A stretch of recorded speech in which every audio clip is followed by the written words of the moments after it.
हमारा सारा जीवन जो है वो बस दूसरों की बुराइयां देखने में ही निकल जाता है, दूसरों की निंदा करने में ही निकल जाता है, दूसरों की बुराइयां सुनने में आहा कितना रस आता है। कोई दुश्मन की बड़ाई कर रहा हो ना और वो मिस हो जाए हमसे, मतलब सुना नहीं हमें, तो दोबारा कहें अरे भैया क्या बोल रहे थे, दोबारा बताना। और भले कान एकदम शांत बैठे हो, लेकिन दुश्मन की बुराई हो रही हो ना, खड़े हो जाते हैं, अच्छा अब आई काम की बात। इतना मजा रबड़ी रसगुल्ला में नहीं आता जितना दूसरों की बुराई सुनने में आता है। मन खुश हो जाता, अच्छा उसकी बुराई हो रही है, ठीक। लेकिन महापुरुष कहते हैं कि नहीं, ये समय केवल चौराहे पर बैठ कर के ताश खेलने के लिए नहीं मिला है। बैठे रहते हैं वहां नुक्कड़ पर, चाय पीते पीते गप्पे लड़ाते रहते हैं, वो नेता ऐसा, फलाना प्रधानमंत्री ऐसा, ये वैसा, वो वैसा, उसी में समय बर्बाद करते रहते हैं। इस समय मिला है तो इसका सही उपयोग करो, इसका भजन में भी उपयोग करो, थोड़ा भगवान का नाम लो, भगवान की भक्ति करो। नहीं तो फिर हम और पशुओं में अंतर क्या रहा बताओ। पशु भी खाते, हम भी खाते, पशु भी सोते, हम भी सोते, पशुओं को भी बाल बच्चे होते, हमारे भी होते, पशुओं का भी घर होता, हमारा भी घर है। अंतर क्या है?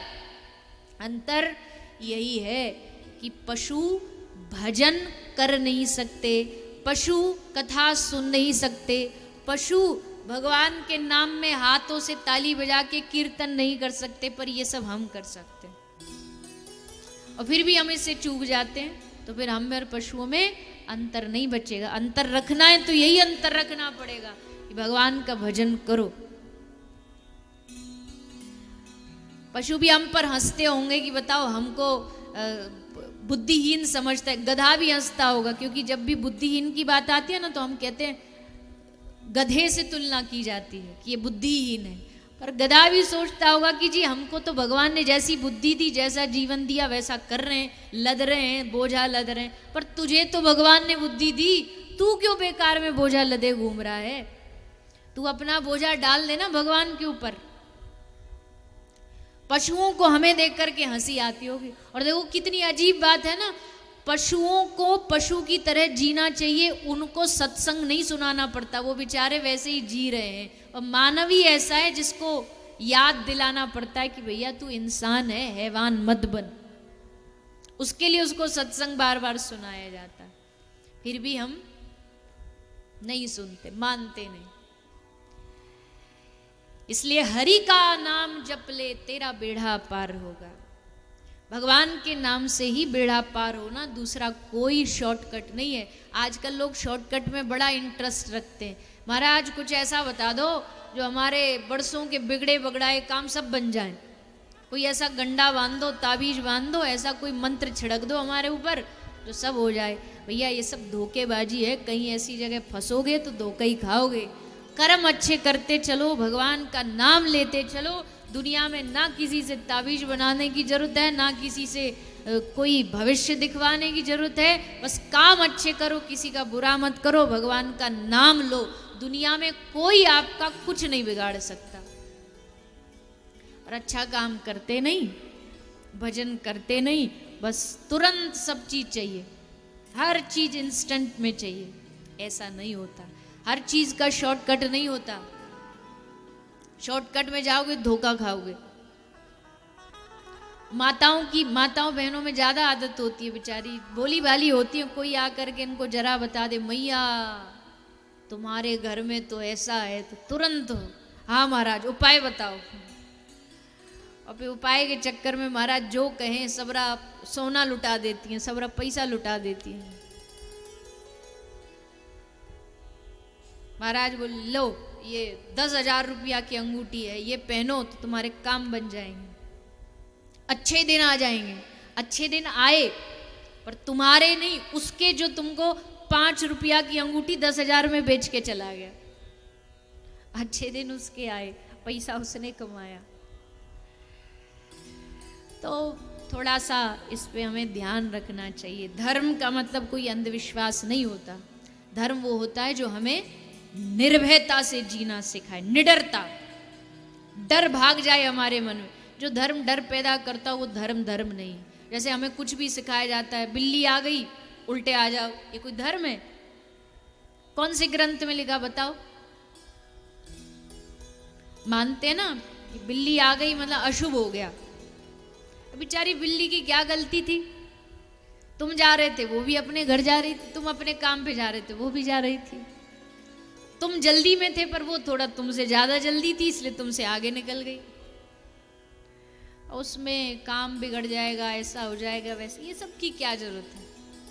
ये कौन मानते जानते हो? जिनको भगवान पे भरोसा नहीं, जिन पे भगवान का भरोसा हो, जिनको अपने ठाकुर जी पे भरोसा हो, जिनको बिहारी जी श्री राधा रमन लाल पे भरोसा हो, वो घर से जब निकलेंगे ना तो ठाकुर जी को कह के निकले, ठाकुर जी हम जा रहे हैं, रक्षा करना। अब उसके बाद दुनिया में सामने कोई सबसे बड़ा भूत प्रेत भी आके खड़ा हो जाए तो भी उसे डर नहीं लगेगा। क्यों? क्योंकि मेरे साथ मेरे ठाकुर जी। क्यों डरूं किसी से? क्या डरने की आवश्यकता मुझे? जब मेरा भगवान मेरे साथ खड़ा है, जब मेरा इष्ट मेरे साथ खड़ा है, तो क्या डरूं मैं किसी से? डरते वो है जिनको भगवान पे भरोसा नहीं होता। अगर निडर बनना है तो पहले मन में भगवान पे भरोसा जगाओ, विश्वास जगाओ। और अगर भगवान पे विश्वास नहीं जाग रहा तो उनसे निवेदन करो, प्रार्थना करो उनसे। भगवान पे भरोसा जगाना पड़ता है। भगवान पे भरोसा जानते हो कैसे जगेगा? अच्छा चलो बताओ, किस किस को भगवान पे पूरा भरोसा है कि वो मेरे साथ कभी गलत नहीं करेगा? हाँ, पहले देख लो इधर उधर किसने उठा रखे हैं, तब उठाएंगे। है भरोसा पक्का? बड़े भरोसेमंद हो। चलो अच्छी बात है, भगवान पे भरोसा है सबको है, पर अभी पूरा नहीं है।